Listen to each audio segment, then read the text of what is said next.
Retenez que papa chéri marie sa fille vierge, Daïda que vous voyez. Alan, son mari, né et grandi en France, d'un père français et d'une mère congolaise, Chantal Maenge, 50% Louba, 50% Swahili. Il s'est nouvellement installé au Congo, précisément à Kinshasa. Et c'est là qu'il a rencontré Daïda dans une fête. Et il a saisi l'occasion. Awa, Asalakae demande en mariage surprise en privé avant qu'officialiser en haut. La facture. Mais ça a commencé ici. Et dans cette vidéo, c'est la partie où Daïd avait pris l'enveloppe dans sa belle famille et a Foukami a coupé sa papa Naé Jibepiana.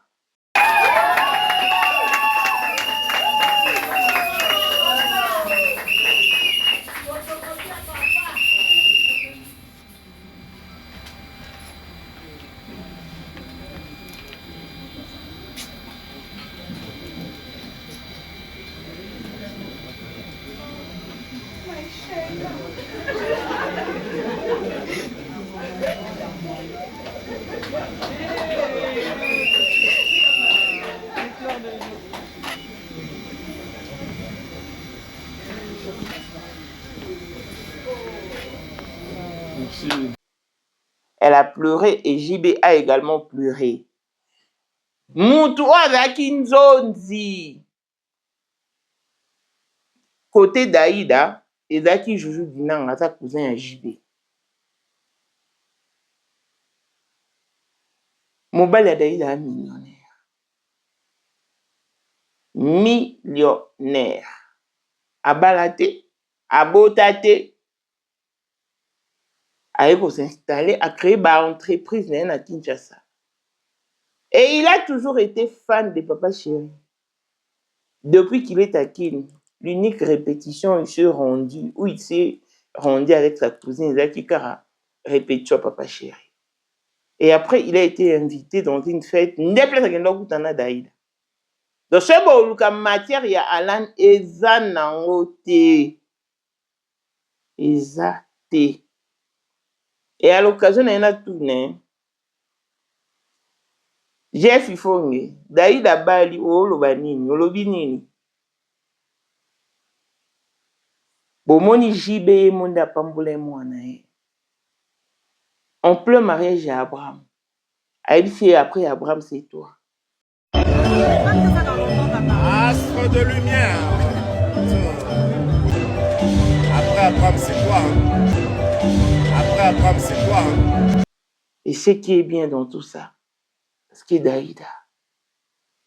Jamais touché, jamais utilisé. Intact. Waouh. Baopé ça. Mbouji wakunima. Wow. Clin d'œil spécial à Blessing Wanda si à papa.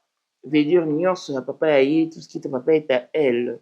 Paul Mondo, autrement dit Porsche Cayenne, new modèle, chanteur Android, Élysée Madiam de mon cœur, monte à l'équerre à Zater, Miros Bintou à London, quand tu propre mon thème Widi Timbalanga, Abraham Toko Yamado, Toko Nabilana, Alost, Jean-Pierre Kibesi de Panama. Il y a maman Marie-Jeanne Kibesi à Paris, papa na Cléves Kibesi, en jeune Wika, son grande soeur, propre femme à la Bentley, Sandra Casa du maman Denise, mon thème est Eric Jeng, Elon Musk, papa est le millionnaire Snoop Dogg, non les millionnaires Ricky Ross, Claudine AC Milan à London, Blessette Mbien à Switzerland, Miflor le femme en Italie, la Dauphine 50 à congolaise, Yoni Chiban des femmes intelligentes, Béni Antonio Lamed Ortofakano, Mireille Tambouin à Milan, Christelle Tchali Katokolo et Alain Montana Grenoble. Toute option, vous me connaissez le Kona. Voici Elon Musk, Eric Jeng, l'homme à 35 Ferrari. Katala iso kobenga kinga presidente. Photo est Jenga d'abord, on dit Jenga Mbounza Mkaza. Il vient mettre en publicité. On va mettre à Diva au moins dans la carte. On est sur la gueule. Oh, On a commencé à l'émission, on a commencé Jenga donc. Vraiment. Vous êtes plus hommes d'affaires. C'est Lipa Savambongo, à Djobu, en tant que vice-président. Il y a eu du monde déjà au pays, dans le monde entier, président de la Rosilika. Bon, donc, ma camion sera ça PPL, avant a commis parler ce qu'on dit, Batinga, ma voice, ou tout Congo, ou tout partout, qui n'y a Tinda Kibota, que vice-président, il y a beaucoup de parlement, et ça dessous, dessous des parlements, pour président Djenga, qu'on a moins à Mukada à Rosilika. Toro mama trote mama bilamba po mama bilamba toto yi na kati ya Congo tous les affairés ayebaki yango place banana Congo tous les maîtres donc bayebi mukonza mwana muke mutabanda yango abotami nango kombo na ezali ya ma campagne lelo na nina yeka wa mitaki de kusabu les airs affairés mais pourquoi on fait ça là yo oh et pas yo mais là on a yo et ça va faire là yo 2025, le 14 février 2025. La numéro 1 à Bisso, le grand moufti. Numéro 1 à Bisso, l'âme n'a l'autre. Donc, numéro 1 à Bisso. Vous allez parler en le vélo.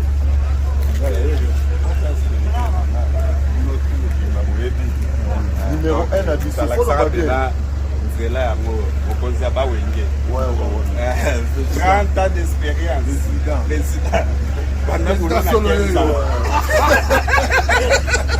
Basi na biso nyonso bayebi ke mama Sandra aza danger mutu eza nango ya prouve na ya mutu te eza ngo bajournaliste wana babeta lisolo nango te. Sandra Kazadi, Queen Mada, motema ya King Salomon, konza mwana mokeri Jen. Père, on est toujours na ebisaka o. Yo za to somuka o barati. Parce que biso to za ba technique.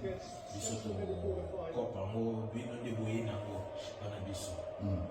Yo za koko père maman o tala na soirée ya lelo eza kaka eloko ya liboso tokumisi nzambe ala oyo asangisi biso awa na nzela ya mokonzi ya mboka président ya bakopera nyonso ya mokili ya se oyo toza nango eza domaine oyo ya lijenge moto aya na baton oyo ekata mai epesa lelo bato tu ya lobeka bazwa image oyo ndenge bakoma nango lelo eza lijenge. Non, présence là, il faut mon enfant ça peut qui meka. Dans la génération numéro 1. Tous à la Sam Zemanga. Amai Bombito, Tony, génération 1. Basala nga l'histoire. Tant qui nous meka zo bunda, azo fo, azo sabato abi na sa millionnaire na mboko yemeka pongo ça. $1000 yango wana bomoni pe Emeka Pongo apesi Emeka Pongo ngai pe Dani Image bomoni $1000 ba pesinga yango naza nango na lakisi bino King Meka merci et comique. Merci d'abord mon président, c'est ma toute première fois dans les zones de Moussaman. Merci à président Nanga. Pour la 2025, Yokangai Malamu. Bijou la congolaise. Aeli bino ba formule la sika. Mama ko benda lisusu mokila te. Basi lokola yo bakumbi zemi. Basimbi bana pe batatoli.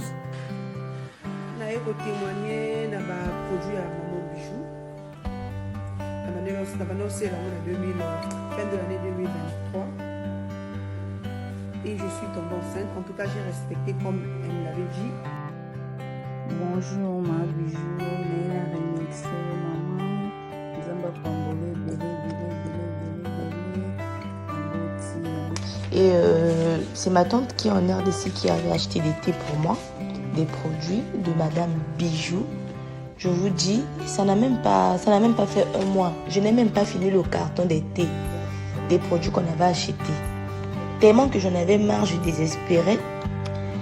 Regardez les résultats vous-même. Bongo na menu na biso, toza na bakisi ya kobota, ya ko traité po, ato koma ki poso lokola mongusu, yaka. Ma Bijou nzamba pambulo yani opesa te.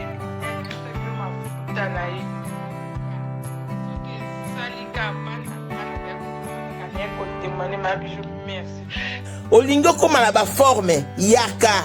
Olingi okondisa nzoto ya bomwasi, kokolisa nzoto ya bapapa, pe kokoma sima inene yaka na lombango, tozala bakisi ya diabète, kisi ya makila, nyonso oyo koekoluka.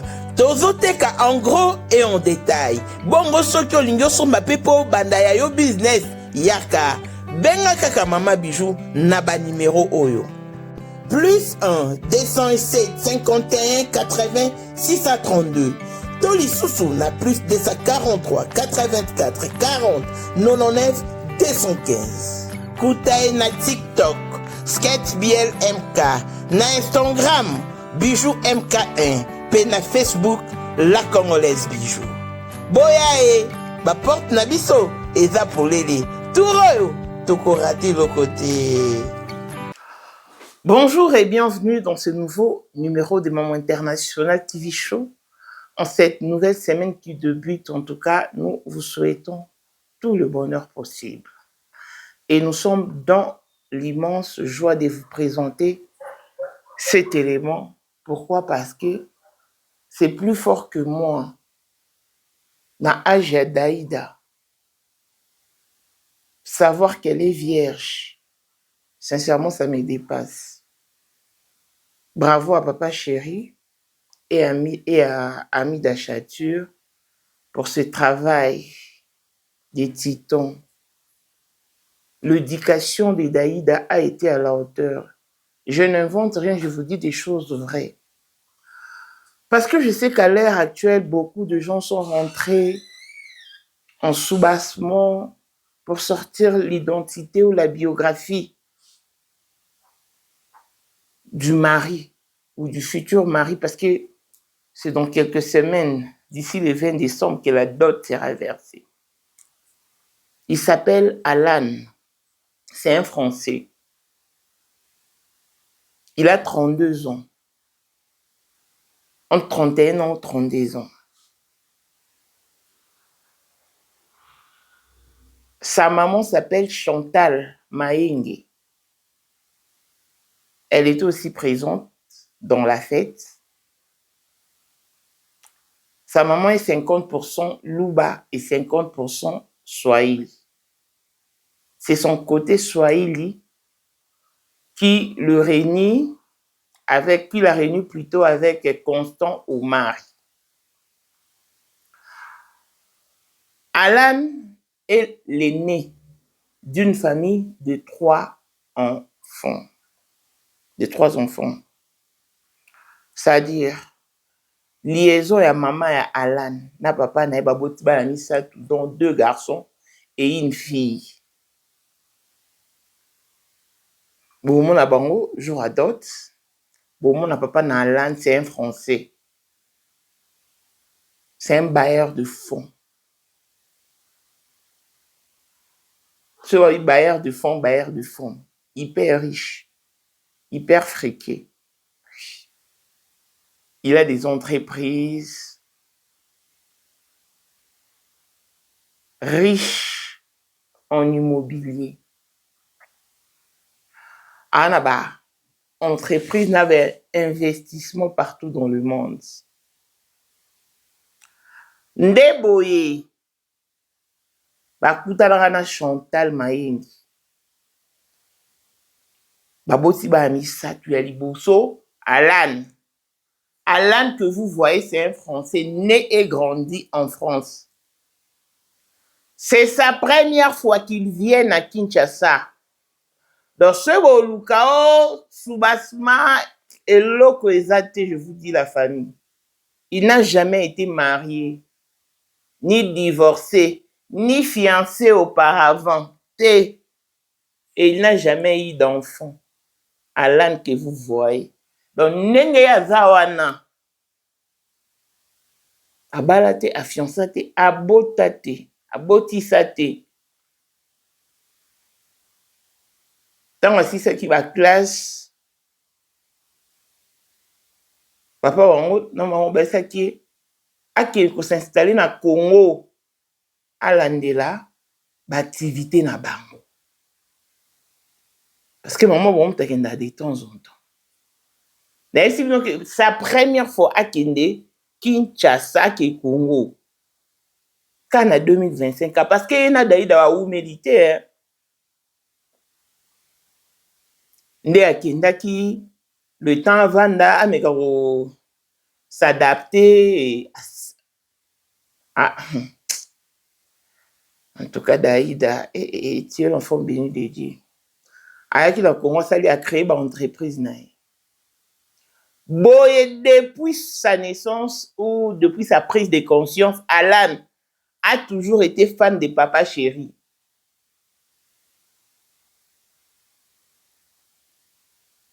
Et tant avec une fois, à Kendaki répétition Papa Chéri. Et l'équipe n'a pas pu. Pour aller à Papa Chéri. Nakin bazala mingi na cousine nae. Bazaki siko invité na fête. Ndetango bakende na fête wana, akendaki amoni Daïda. Il a eu un coup de foudre. Avec ses cousines nae, j'aime bien la dame.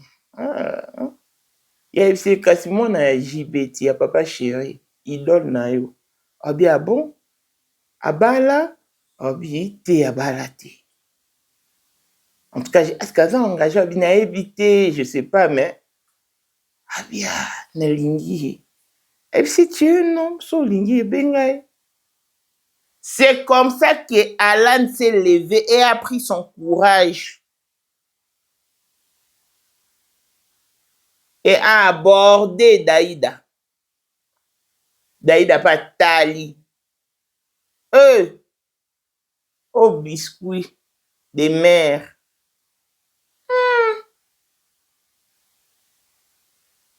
Bah sympathiser. Donc, et là qui n'a pas tout que les camomoro ba qui lancent le ballon te. Quand Dieu t'envoie quelqu'un dans la vie, c'est comme ça. C'est comme ça. Daïda pas ndimi. Je crois, bakutana ki kutu mingi te. Invité Daïda. Daïda pas eba quitté. Akende. Akuti basale maman na surprise. De basale la demande en mariage en privé. Akamwe kande zalaha. Aleli. Azwala ti bag. Wana quelques temps après, kokutana bango. De temps bavandi. Mbala binga pena sukia. Nga kende wapi. Nga kakawa. Na sukiawa. C'est alors que, à l'obi pana bango, que j'ai rencontré mon âme sœur. J'ai rencontré l'os des miso. Et nenge zalaka. Bazui, commis lettre na famille à Alan. Pesi Alan. Alan a kapesi Daïda. Daïda, tu es ça, papa. Yebisa que Touya, vers la fin du mois de novembre. Daïda pas joie qu'il lettre kapesi papa nae. Ndebo ejibe siko akobenga mwana abengi Daïda. Quoi tout na le quoi papa nyonso responsable des arabongo. Tu l'as croisé où? Est-ce qu'il te convient? Est-ce que tu es sûr? Qu'est-ce qu'il fait dans la vie? On est à causerie à papa na mwana. Et jibe na Daïda. Elle sait ce qu'elle a répondu à son père.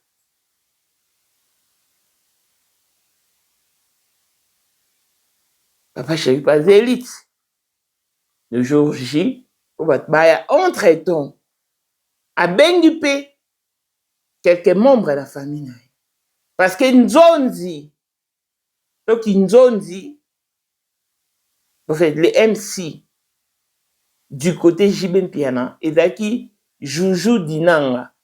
On va boire na onge Joujou Dinanga. Cousin JB. Yem tazaki. Ndenge constant ma ya lobai na part Alan, Joujou Dinanga mta lobai na part ya Daïda. Nande bazwaki ba pesi Daïda enveloppe. Azu enveloppe pas na belle famille. Aka fukami apesi papa chéri. Et puis, abandonné kolela. Tant que c'est parce que akanisa m'a embêté. Bino mon bobi ba no yo bazaka ba sujet ya ba humiliation ba consternation.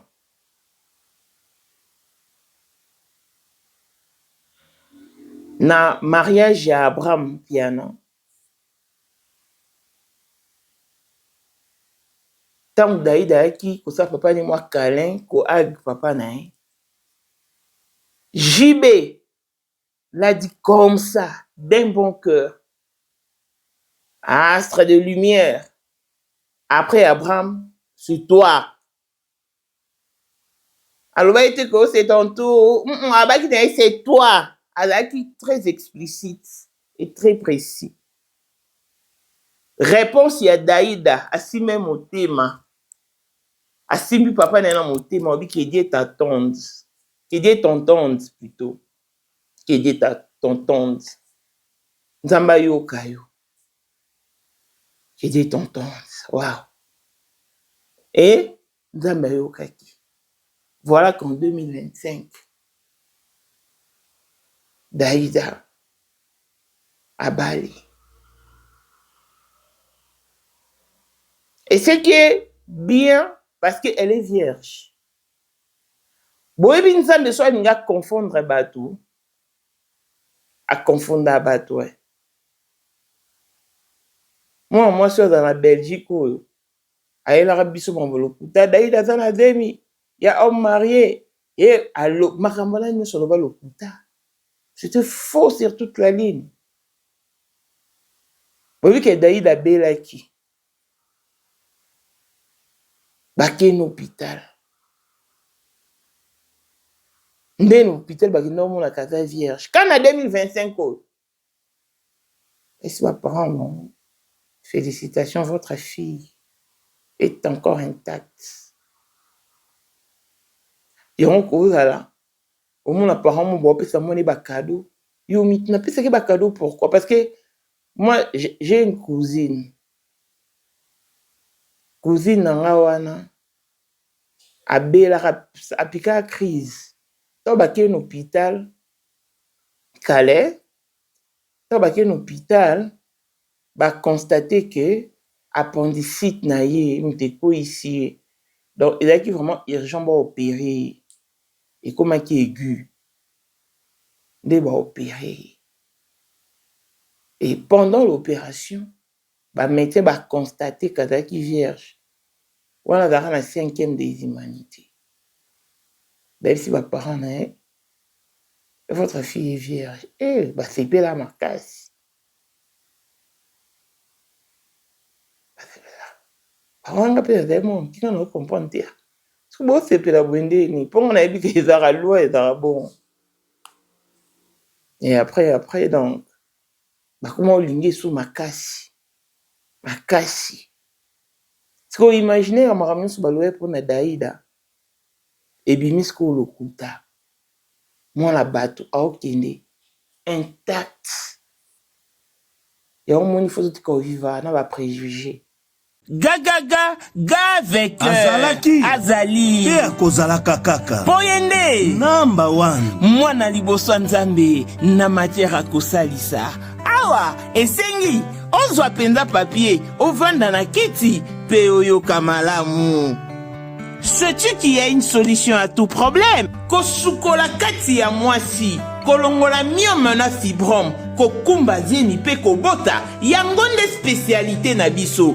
Bongo kosukola kati ya papa ko elimine matako ekufa kokolisa nzoto ya papa pe kopesa ye bopikiliki bwa bokundu bwa nzoto wana pe ya biso pona loposo na yo kovandisa bonzenga na yo toza na sekele bongo pona autisme diabète hypertension to hypotension toza na sekele bakisi na biso oyo esalami na Allemagne pe Londres bakisi oyo esalami na mboka mondele sont mis à votre disposition. Yonde, zo téléphone, pe benga biso.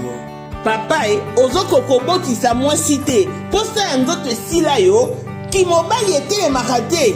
Awa, bo pikiliki na yo, ekozonga. Maman, au côté ménopause, makila et katana, règle abondante, to okoma frigide, yeka tozana sekele, nyonso awa, ikoma réactiver o.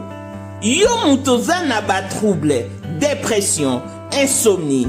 Solution na yo ezali. Benga biso na plus 44 74 05 65 35 48. Gasker, les soirs des désespérés. Na seki pour solution na yo ezali. Totika mama vivre na ba projet ko juger baninga ko condamner. Rien que par la prestance. Donc la famille, je vous dis que cet enfant a fait la fierté de son père. Daïda que vous voyez est tombé sur un millionnaire.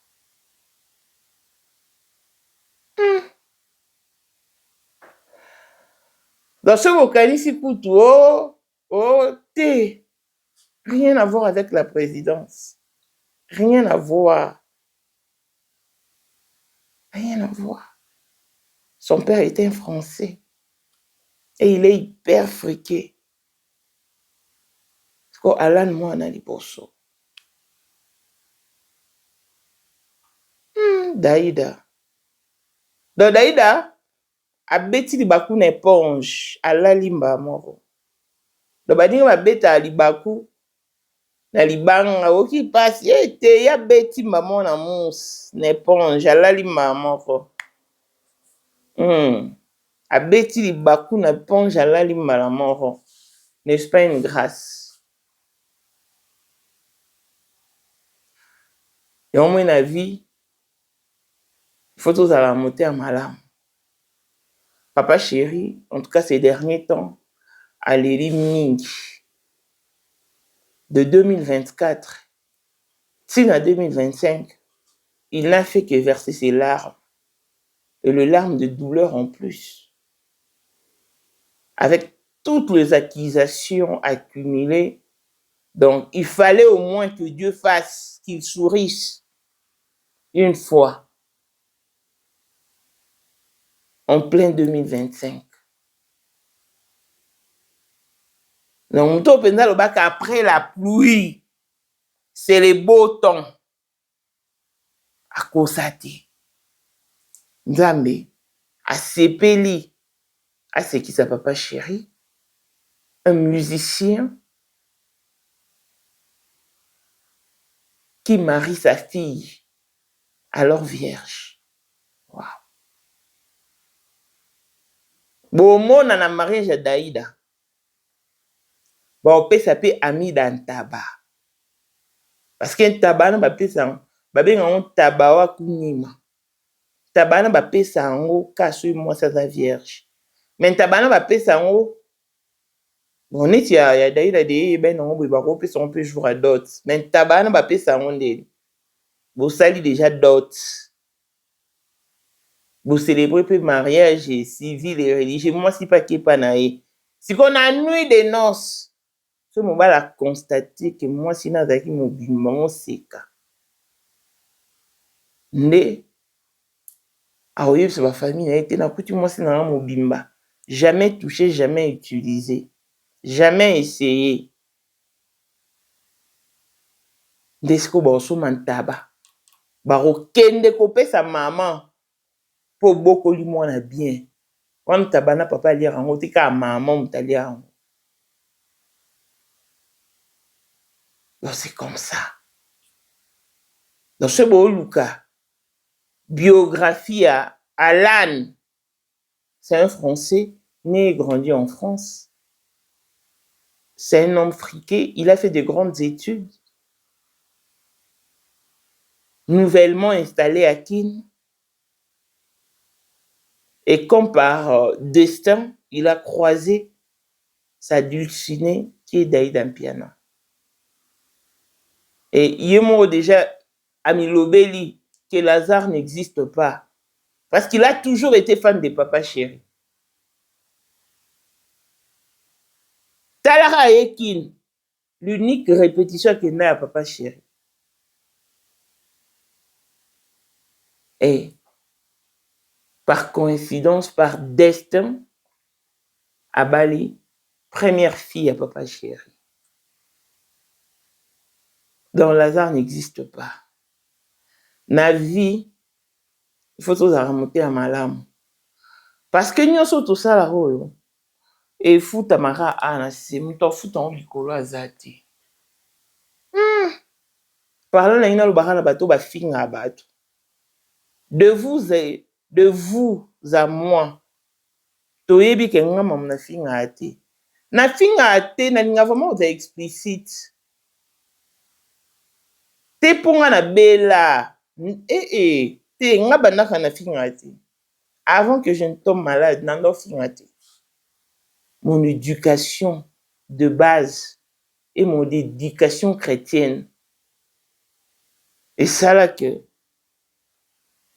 n'a c'est privé certaines légèretés parmi lesquelles Kofinga et Anakati. Koswana. Na toi moi je peux lâcher, je peux péter un câble et tout, mais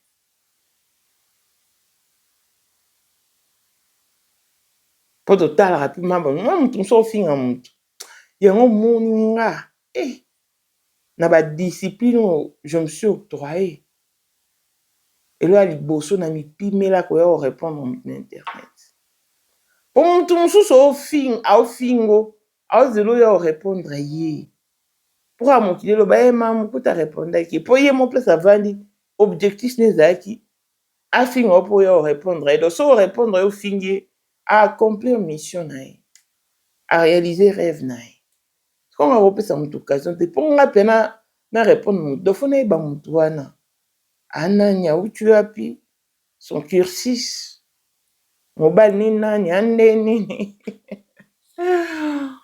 ses enfants nyonso wana ça compte un moment là sur la vandi la maboko quoi. Et je fais un excellent choix de garder silence face à mes détracteurs parce que elles ne me correspondent pas du tout.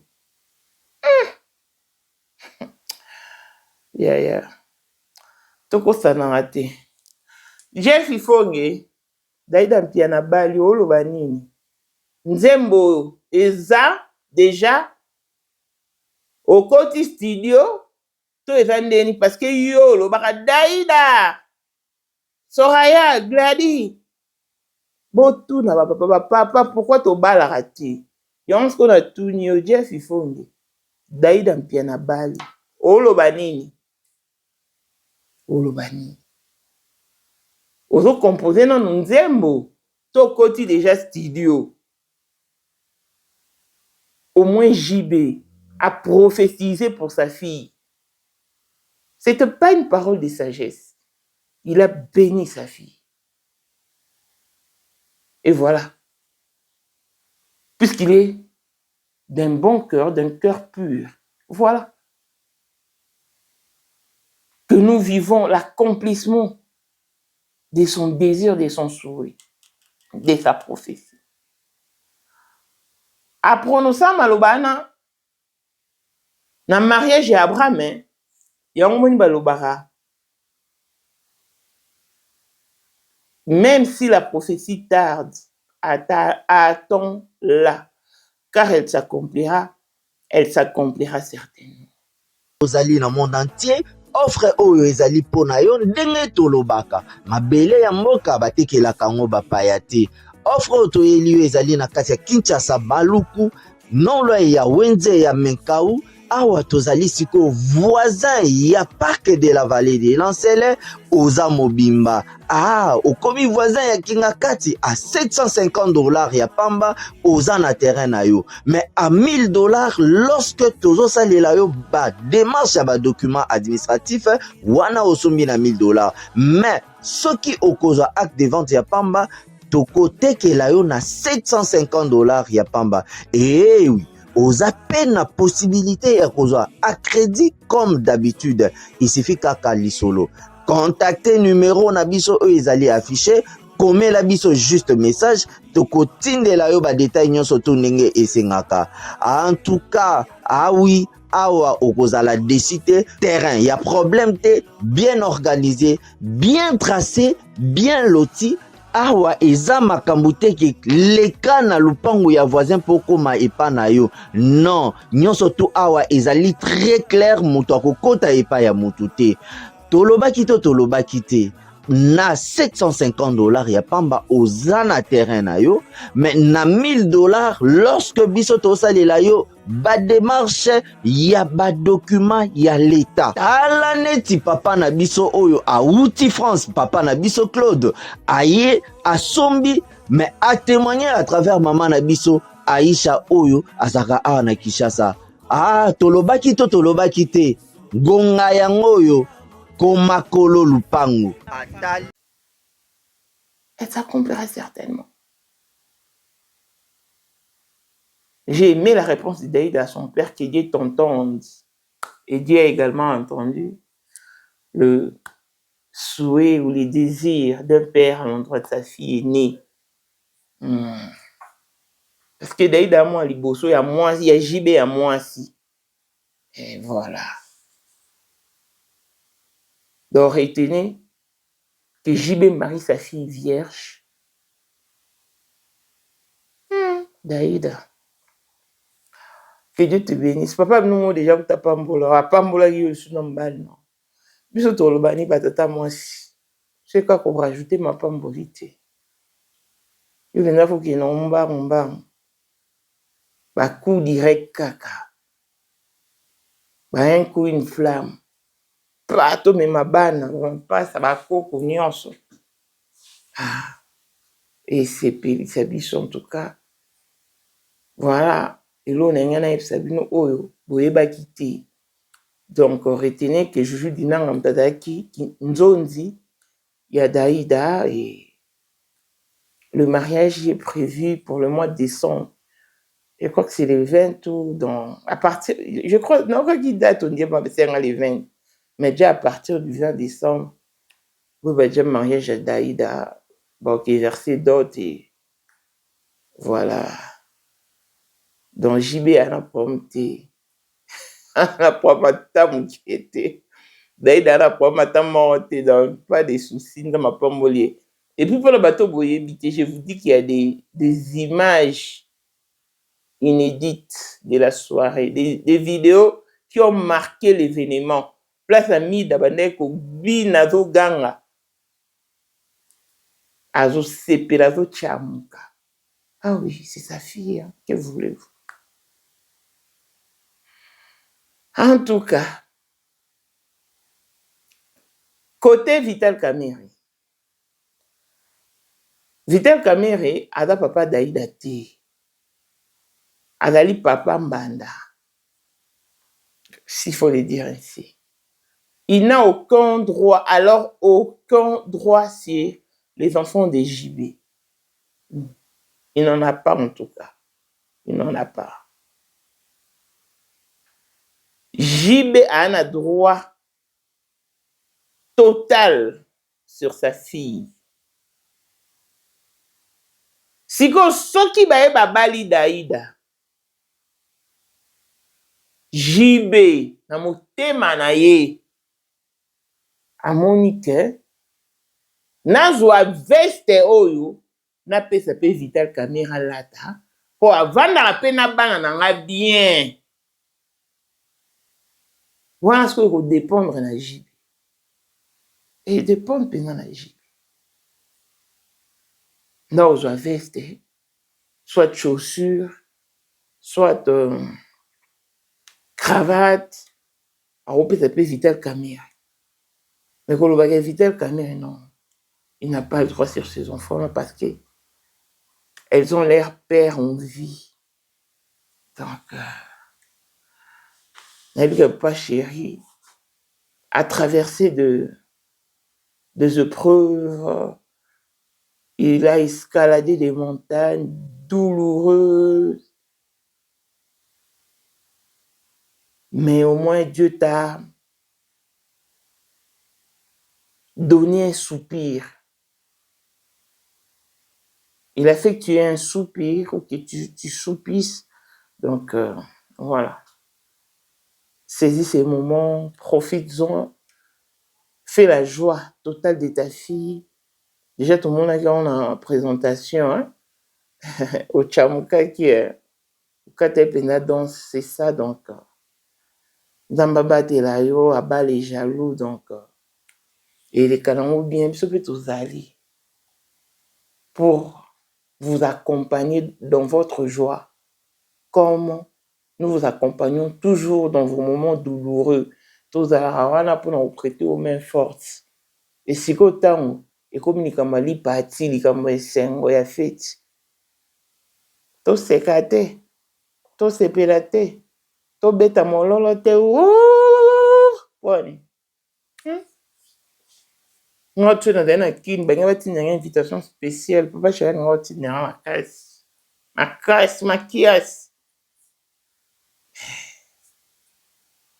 Donc, on a ma bête sur mon CP là. Mais, au tout dans la radio, il faut inviter Aza Wapi. La studio, en composition, en préparation d'émission, il va revenir sur ses paroles pour nous dire que on a mbete. Retire un peu la limite dans base va tout. Moni. D'ailleurs, dans piano à Bali. Mon ando qui a Bali. À Bali, peut millionnaire. Longévité et bonne santé à tous. L'on se retrouve au prochain numéro. Bye bye.